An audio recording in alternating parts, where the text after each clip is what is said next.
Hey, welcome to the Hot Slice Podcast. This is the podcast by Pizza Today magazine. I am your host, Denise Greer, executive editor here at Pizza Today. And with me is editor in chief, Jeremy White. Hello, Hey Jeremy. Denise, I'm well. How Hey, are you? hey, I'm doing good. It's 2023, I know. and I've started it off just super productive, super energized. I got a lot of goals this year with the pizza industry and how I want to help them and what I want to do to make sure that they're successful. So it's been a good year to kick off. Yeah, so far we're 11 days into the new year, and so far so good. That's I'm feeling the same way. I'm ready to rock, ready to do big things in 23, and also ready to look back at the industry report just a little bit because we just learned Yeah. so much. There's so much information we've been wading through and talking about. Yeah, I'm actually working on something I'm going to be posting later today or tomorrow. So that should already be up on the site by the time this goes out on Thursday.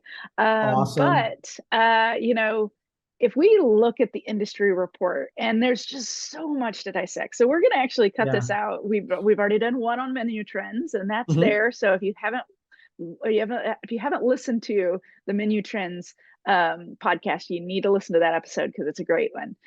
So today we're going to talk a little bit about just the indie market in general, and sales and the sales forecasting, and Mhm. that's actually Mhm. what I'm talking about a little bit online on a Sure. news article I'm writing. Right. So let's hop in and talk about the All right. indie market first. What exactly, how do we define the indie market? Because the independent pizzeria market, I feel like, is a little different for each person. And we Mhm. definitely have a definition that we've tried to stick by.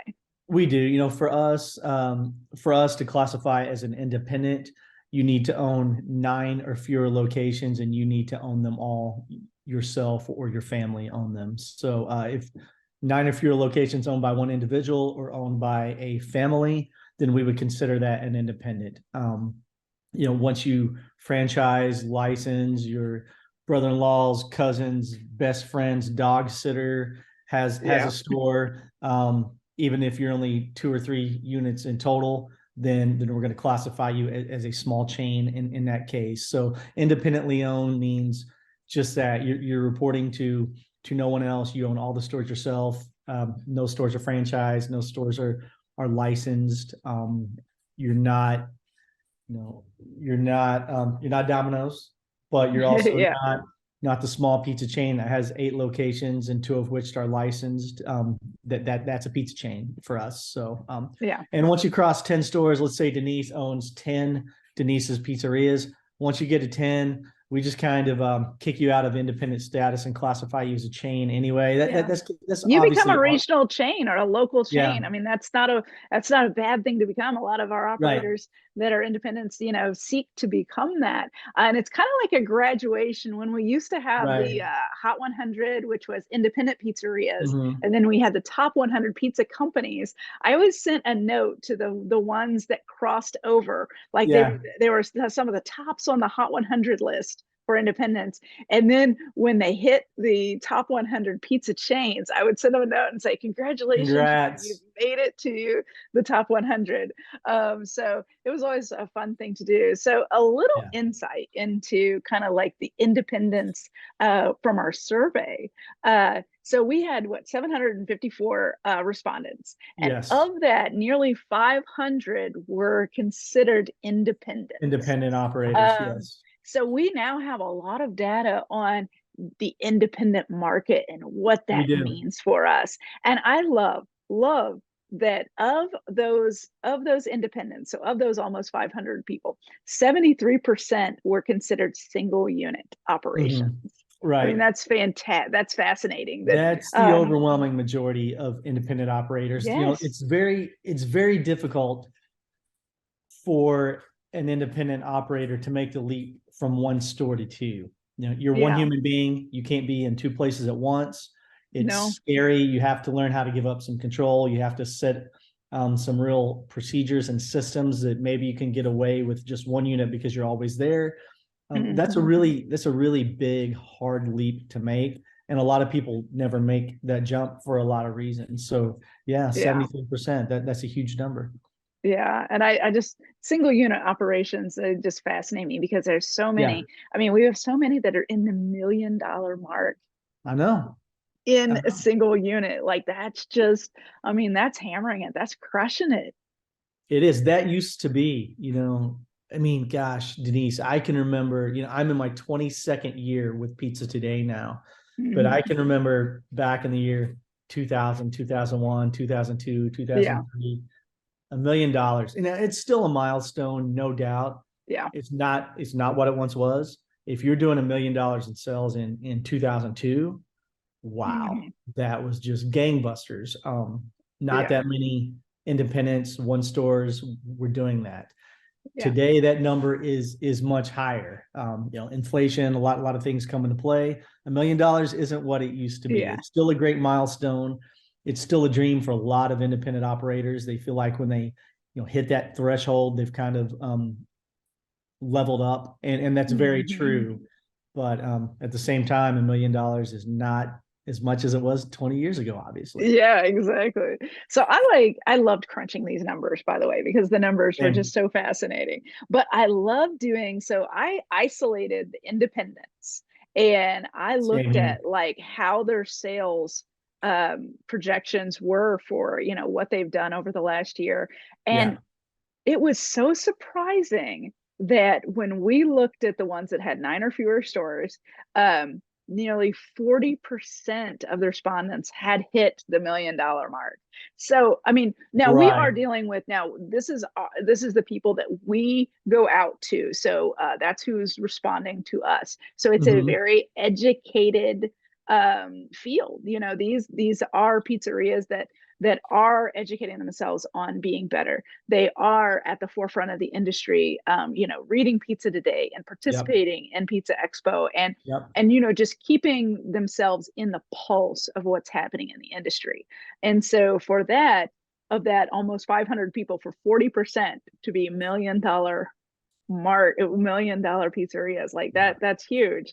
and It is and like huge. 20% of those hit the $2 million mark. I know. I I mean, know. it's mind boggling. I mean, it's crazy. It is crazy. And cells need to grow. We one of the questions we asked, well, we asked a lot of questions about Yeah, we cells did. and growth and projections. And overall, yeah, they're fairly optimistic. But when we asked about their top concerns, let me see here. Let me look here. 65% said maintain my current business. This was a question where you could check multiple answers. Hmm. 65% said maintain the current business. 65% also said grow sales. Yeah, Um, because we let them pick three of that's right. the They're looking for growth, and with the yeah. inflation that's going on in the economy, quite frankly, you need sales growth because profitability. You can have the exact same sales this year as you had Hmm. last year. Your profits will be down. Yeah. So you need to increase sales in order to maintain that current level of profitability. Yeah. So that's definitely, another question we asked, Denise, was we asked these independent operators, how do you anticipate your gross annual sales to perform in the next 12 months? The number Hmm. one answer was flat. Yeah. 20.4% said flat. We would consider flat as 0, 1%, maybe 2% growth. Hmm. 17.5% said they think they're going to see a 5 to 9% increase. So that's very Yeah. positive. Another 16.2% said we'll see a 1.4% growth. All right. Hmm. And then 10.6% said we think we're going to see 10 to 15% sales increases. So that's Yeah. that's really good. Overall, we're optimistic. That means the overwhelming majority, somewhere around 87, 88%, think that they are going to be at worst flat and at best see some decent Yeah. growth. So that's Yeah. that's pretty optimistic in this economy. And again, profitability will be down when you compare dollar to dollar, in Yeah. terms of sales. Profitability will be down overall. So you do Hmm. need to increase sales in order to maintain your Yeah. profitability right now. Well, we actually asked that question. Do you have We that up did. on your screen where we actually asked, Um, compared to your sales, what do you expect is going to happen with your profit margin? We actually asked the profit Yep, margin question too. we did. We did. Okay, so here it is right here. 41% say their profits will decrease in the next 12 months. So Mhm. that's a big number. Yeah, but it's 25.8% said our profits will be flat. So when you factor that in, we've got 66.8% saying profits will be flat or will be down from last year. All yeah, right. So that leaves us asking what we're going to do to battle that. That's something that yeah, pizzerias are going to have to ask themselves, because clearly we are seeing the trend in the economy with the inflation that's occurring, that profitability is going to be down in hmm 2023. Even though sales are going to be up, profits are going to be down. So that's an interesting predicament. phenomenon that doesn't happen every year. Certainly, we've seen this in even in your tenure at Pizza Today, as the ebbs Yeah, and flows of the economy take place. I've seen this 5, 6 times. I've been here yeah, just a little bit longer than you. You've seen it 3, 4 times yourself by now. absolutely. It's just something that what you need to do when this happens is you all have stars and you all have dogs. Big Dave Ostrander, may he rest in peace. Yeah. Those were terms that he liked to utilize: stars and dogs. The stars on the menu are high profit items. The dogs are they're losers, right? They're not making hmm money, either because you're just not selling them or they're not profitable. So this is really the time to analyze your menu thoroughly, to go look at it, to run all the numbers. You should know. If you don't know by now, you need to get on it right away. You should know what your most profitable menu items are. Yeah. Those are the items you want in the upper right-hand corner that you want to put a box around, put a photo by, that you Yeah. want to draw attention to when the consumer is looking at your menu. You want to lead them to purchase those items. You hmm may be the most proud of your Detroit style pizza. I'm just going to say your Detroit style pizza might be your favorite menu item that you're most proud of and that you love to push. And that's Yeah. awesome. But let's just say, I'm just going to make up a dish. Let's just say your baked pasta happens to be your most profitable menu item. Let's hmm push that hard. Let's push Yeah. that hard. Get that out there. Let's really work to sell the items that carry the Yeah. highest profit, and that will help. Hopefully, ideally, will help offset what we're seeing, where operators are saying my sales are going to be up, but my profits are going to be down. Yeah. You You've got to kind also, of address that in your menu. yeah, you also want to, as you're looking at those menu items, is look at the ones that have high labor, and Mhm. cross-reference that with their sellability. If you've got something that is selling mediocre to less, and it also is a high labor item, it may not be worth it to keep it on the menu because of the costs of the labor Right. market. And also, if you get something with a high food cost and it's not selling really well and it's not being Mhm. cross utilized across your entire menu, then that's something that you really need to evaluate, I think. Yeah, let's Um, talk labor. So we asked everything, Denise. yeah, I know we did. 29.6% of independent operators told us their labor cost is in the 23 to 28% range. hmm That's a great place to live. Yes. 26.1% said their labor cost bounces back and forth between 29 to 35%. So Yeah. not ideal, not going to break you, but we'd like to get that a little bit lower. Yeah. And as I'm just looking at this right now, but so many things came into play with employees, right? We hmm 49% said that they adjusted their operating hours due to having a shortage of workers. Yeah. 83.2% said they've increased wages hmm to help offset inflation. So there's a lot going into this as Yeah. to why profits may be down when sales are up. Yeah. So if you look at, if you're trying to get to that sweet spot on your food costs, labor costs, and that magic prime number, it's going to be challenging this year, and it's Mm-hmm. going to require every operator to really evaluate and look at their numbers all the time. This is not a year where you can just sit back and occasionally look at your sheets and say, oh, okay, we're doing good. Like you need to Yeah. constantly be evaluating those numbers because you may have to shift things. You know, cheese may go up again, you know, and you may have to make some shifts, or else you may be losing on your Mhm. pizza items. So Yeah. you know, it's something where I think they've really got to dig in. Yeah. Let's Um, buckle down. Let's analyze the numbers closely, and let's focus on pushing the items that are mhm. making us profit. Looking to grow your pizzeria or restaurant? Then you'll want to try the power of a cloud-based POS system. With Hunger Rush, you'll get everything you need. This fully integrated restaurant management system allows you to easily streamline operations, accelerate the delivery process, and grow your business through Hunger Rush 360 marketing. And it's so easy to use. Want AI-powered text ordering? It's built in. Need to track orders? No problem. Schedule a personalized demo at hungerrush.com today. Performance Food Service is proud to deliver high-quality products, innovative technology, and custom operational solutions to restaurants of all sizes across the country. The flagship division of Performance Food Group, with deep roots in the restaurant industry, Performance Food Service has been the exclusive distributor of the Roma family of brands for more than 65 years. This signature relationship has allowed Performance Food Service to become a leader in the pizza and Italian segment of food service nationwide. With extraordinary pizza cheese comes extraordinary rewards. Only Baccio Exceptional Italian Pizza Cheese offers the Gold Club Rewards program with monthly cash back on every cheese purchase. Members also receive funds twice a year to use in their exclusive marketing store. It's their way of saying grazie to customers. Schedule a demonstration at bacciocheese.com/hotslice and discover how rewarding Baccio Exceptional Italian Pizza Cheese can be. Pizza is your legacy. Build it with Baccio.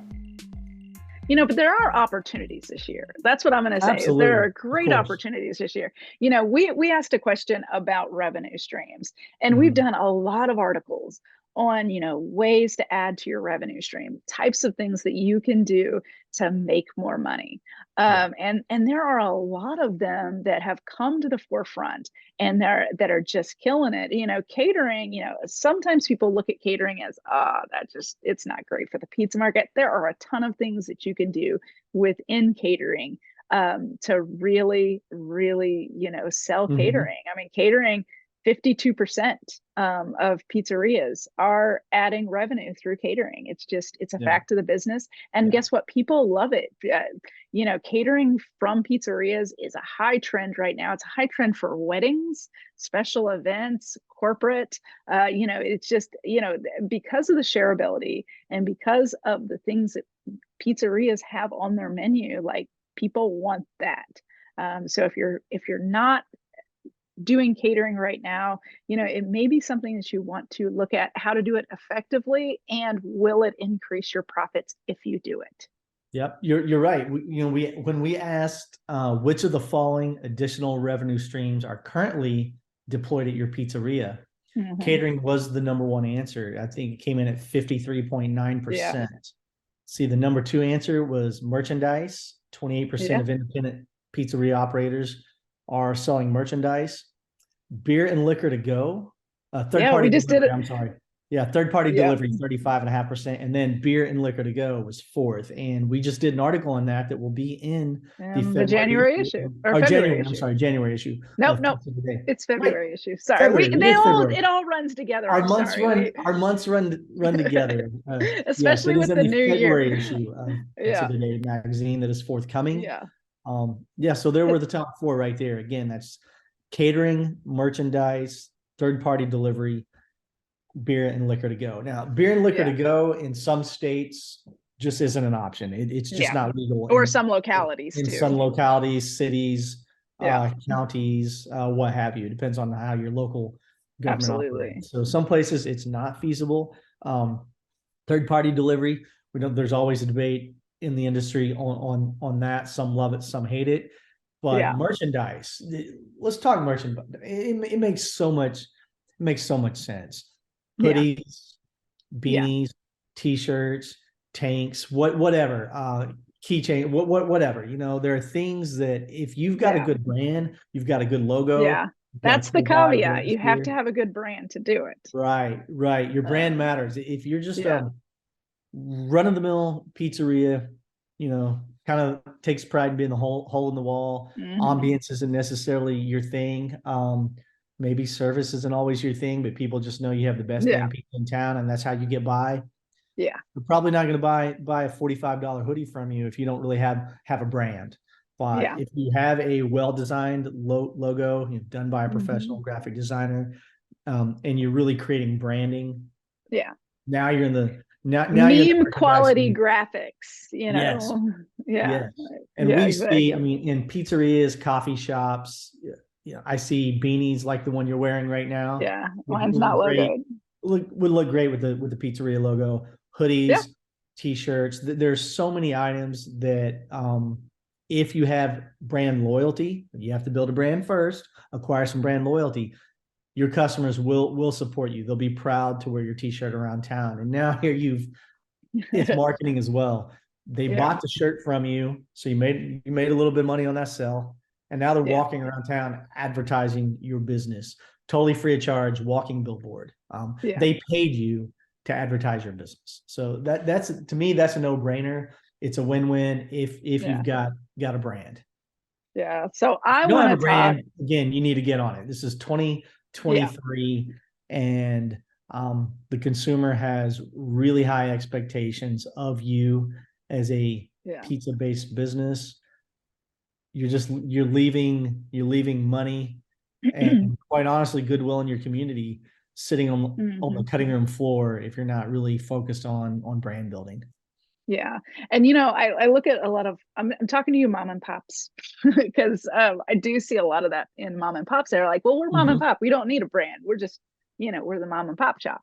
Well, that's a brand You are and the you brand. can market that and you can create graphics that are specific to the mom and pop. And you know what? You will get so much traction from it. You'll probably get a lot of attention on Instagram. You'll get a lot of attention on Mhm. TikTok if you show those items with the mom and pop slant We to them. we encounter this all the time, Denise, when we visit pizza. Well, we're just Denise and Jeremy. We're just small town pizzeria. We're not really a brand. Yeah, yeah, you are the brand. You have a unique story. hmm How and why did you open your pizzeria? How did it come to fruition? What things are important to you? How do you treat your employees? Where do you source your ingredients? You do something that hmm is worthy of good storytelling to your Yeah. customers on your menu, and that's part of how you start building your brand. And oftentimes we're in pizzerias and we see all this cool stuff that they may not even necessarily, the pizzeria owners themselves may not Yeah. necessarily know they're doing something unique or cool or worthy, or that is that's helping build their brand. They're just doing it Yeah. with and they know it works, but that's really all they know sometimes. Everyone's got a brand. And again, Yeah. if you're a small one store independently owned pizzeria, you as the owner are the brand. You're the face. hmm Let's build on that. Yeah, absolutely. And we've done a ton of articles Mm-hmm. on branding where you can go back through and it will help you kind of create a strategy if you want. Yep. So definitely go back through the pizzatoday.com archives and you'll see several Yeah. branding. Just go to branding and marketing and just flip through there and you'll find several. So one thing I want to go back to is the love-hate relationship with third-party delivery. So I'm going to tell you Yeah. that 37% of independent pizzerias are using third-party delivery. Now, that doesn't count. Now, this is just the independent ones that answered the Right. question. Now, what I will say is of that market, over 40% saw third-party delivery as 11% of their total sales or more. Mm-hmm. Mm-hmm. 11% coming from third party. So I know sometimes there are high fees to do third party delivery, but look at the profits. You have to weigh those profits out. Yeah. So third party is still a viable thing, and especially I think about like your markets depending on where you are. I think if you're in a major metro or suburban major metro, those are great markets to dabble into third-party delivery to see if they can work for you or not work for you, you know, but to test drive them, test drive some of them and see how they work. Because, you know, third-party delivery is evolving, just as, you know, It it's is. so new, you know, it's so new that there's no real organization of the third-party market. There's so many of them out there, but like pizzerias have us, you know, third-party Right. delivery doesn't have anybody like us, you know. Ooh, hey. So you're right. You're right. Yeah. 58.2% Denise said that they get zero from third party delivery. They don't Yeah. really work with third party delivery at all. Here's the thing. It's such an individualized, whether third party is going to, I know some people who absolutely love it, who lean on it, Yeah. who really excel with working and partnering with third party delivery companies. We know other people who, you know, hate it and say, let's burn the place down. Let's Yeah. not let third party encroach. And I think it's really an individualized situation. Case in point, your location. Your location is really huge into whether it's going to work for you. Also, do you offer delivery or not? Yeah. If you don't offer delivery at all, then it only makes sense to let a third party go reach some new customers for you on your behalf. It could help you out. So there's so many, as an individual pizzeria, you need to look at it and weigh the pros and cons. Some people are going to love it. Some people are going to hate it. The one thing that we do know, we already knew this anecdotally just over the years from talking to pizzeria owners and going to Pizza Expo. And obviously the survey has told us it is here to stay, whether you like it or not. Yeah. It's not going anywhere. It is here to stay. So you just need to decide as an individual pizzeria owner if you're going to be part of it or not. But it's not going anywhere. Yeah. And there is a push to try to, you know, a lot of people, I did an article about this like last year, and it was all about like how to get the people that are buying on third party to come and use your online ordering platform. So like there is this push to try to create those strategies, and it's happening on a micro level versus a macro level, but it is happening. And you're going to see more of that, and you're going to see more services available to try to be able to market to those third party companies. But if you're really wanting to bring it in-house and do delivery in-house, you're talking insurance, you're talking costs of operating a delivery service and labor and hiring. So you have to weigh those out, whether you want to do that. Now, delivery is a possibility to bring it in-house. And Dan Collier wrote an awesome article last year about if you're going to do it in-house, here's what you need to do, and here's what you need to think about. So that's something that you should definitely go back and look at. It's in the operations tab on pizzatoday.com. But it was so good because, bringing it in-house, you do have all of the power then. The power is yours. You control the quality going out of your shop. You control your reputation, the reputation from drivers. You control all of that. So that is a possibility. If you're interested in it, you can look at it. Okay, last thing I want to hit on is that we talked about it a little bit, and we already knew this. I mean, we knew it. We've known it for a long time, and we've been preaching about online ordering. If you do not have an online ordering platform, either yourself with the program through a third party, get an online ordering. Right now, 75% of pizzeria operators that we surveyed have an online ordering platform. Yeah. and of that, 16% reported online ordering sales of more than 45%, of their total sales coming from online ordering. That's over half had at least 18% of their total sales coming from online ordering. So, I mean, online ordering, it's vital now. It's not a maybe, it's a gotta. Yeah, let's break this down really quickly, okay? 4.4% said online ordering generates 65 or more percent of their sales. 11.5% said 45 plus percent. 16.7% say 28 to 44%, 16.1% say 18 to 27%, and 11.3% say 10 to 16%. So think about that. That adds up roughly, doing the math in my head, to about 86% of our respondents said online ordering is at least, at very minimum, 10% of their sales, at very minimum. Yeah. And that's huge. It's huge. And guess what?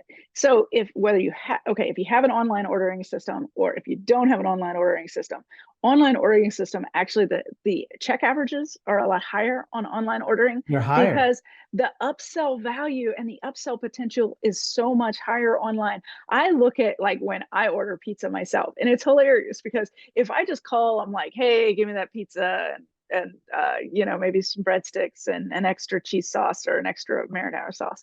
Yeah. But when I order online, my bill just for me ends up being like 35 to 40 bucks, because I better add a salad because I'm going to eat it tomorrow. And then, maybe I should add some of this, because I'm just thinking ahead. So, I mean, it's just the potential with online ordering. So if you have an online ordering and you haven't optimized that for upsell value of specific items, you need to really get on that, because there is so much upsell potential in online ordering. It without question, it raises the check averages. The whole entire menu is laid out in front of the customer. So now, oh wow, I didn't even know they had fried pickles. Yeah, sure, I'll add an order and try those whatever it is, right? It also, Denise, it also eliminates, not necessarily eliminates, it greatly lessens the number of mistakes that happen when an employee is frantic on the other end of the line. They're trying to get an order out to a table. They're trying, this poor lady's been waiting in the carry out section for 4 or 5 minutes already, and I haven't been over there to greet her yet. And I'm on the phone and I'm trying to write down your order really quickly. Mistakes happen. Oh man, did you say green or black olives? I don't remember. Hope she wanted black. Mistakes happen. So with the online ordering, the menu's all out in front of the customer. The customer is checking what they want. Greatly reduces the number of mistakes. That means, obviously fewer comp pies or fewer remakes, especially in a delivery setting. It really stinks when you've got to send a driver out to 15, 20 minutes down the road to re-deliver a pizza that you made wrong the first time. That's a killer. So online ordering really lessens the mistakes that happen in the ordering process. And on top of that, as you mentioned, increases the check averages. So it makes so much sense. And again, we're in 2023. We're not going to talk about consumer insights on this podcast. We're going to do that next week, but I'm going to tell you a little teaser. Consumers have said they want to order pizza off their smart televisions. Yeah.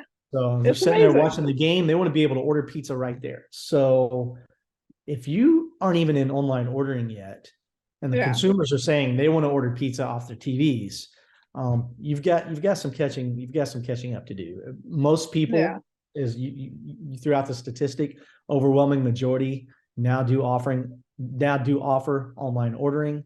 25 years ago, sure, I can understand where someone would think, I'll leave that to Domino's and Papa John's, but can't do that today. No, not at all.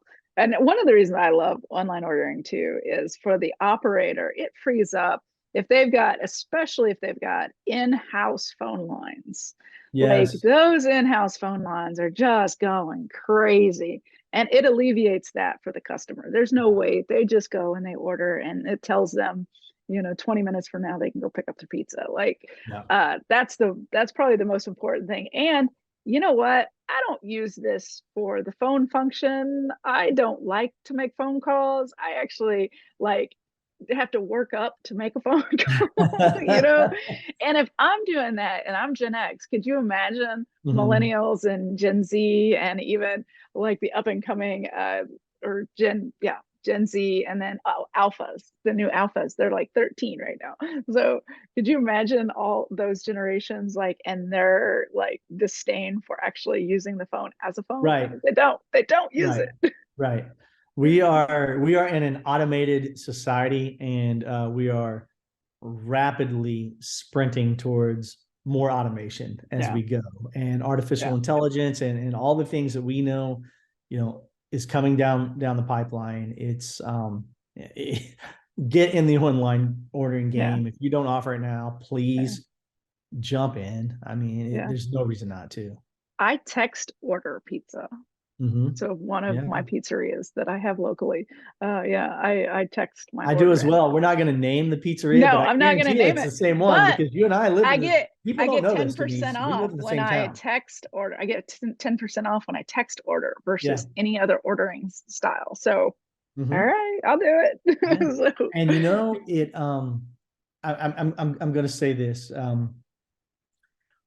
The first time I did it, there were a lot of bugs. Yeah. This was 3 or 4 years ago. Yeah, years ago. Yeah. A lot of bugs. I could not get my order to go through. It never went through. I never got the bounce back text confirming the order, text confirming the order, and I had to call the store. And that happened the first 2 times I tried it. Yeah. And so I threw up my hands, exasperated. I'm like, not doing this anymore. And I didn't. I ordered online or over the phone. About a year later, sitting on the couch, wanted to order pizza. You said, "Hey Siri." Feeling particularly lazy that day, couldn't even muster the energy to go to the website. Texted, boom, went through, got the confirmation, got the order, everything was great, and I haven't had issues since then. So there's sometimes our glitches in technology, as we all know, but when it works, it's a beautiful thing. And I've been loving the text order myself. No doubt. Yeah. I mean, it is going to get to where it is going to be very, very, very viable for even the smallest independent. I mean, that day is coming very, very soon. Yeah. So just keep your eye out for text ordering, because I absolutely love it. I love being able to say, I love being able to do the Siri with it and just be like, I don't even have to touch my phone. My phone's across the room and I'm ordering pizza. The beauty of when the pizzeria remembers your order, remembers your favorite order, for example. So, my favorite pizza for myself right now, for me, pepperoni, jalapeno, bacon, and pineapple. Yeah. Right? Now, I'm the only one in my family. My oldest son will eat it. Yeah. He has other preferences, but he will eat it. My wife and my youngest son, they're not touching that combination so much. So our order contains a veggie pie for my wife, a bacon and pineapple pizza for my youngest, plain old pepperoni pizza for my oldest, and then the combination I just said for me.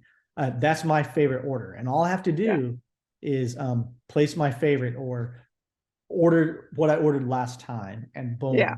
It's right there. It's remembered. It comes to the door, and that's amazing. And as a consumer, as a busy, I'm a busy father, right? My boys are in different extracurricular activities through school or sports or things like that. I'm kind of always on the go, always on the run.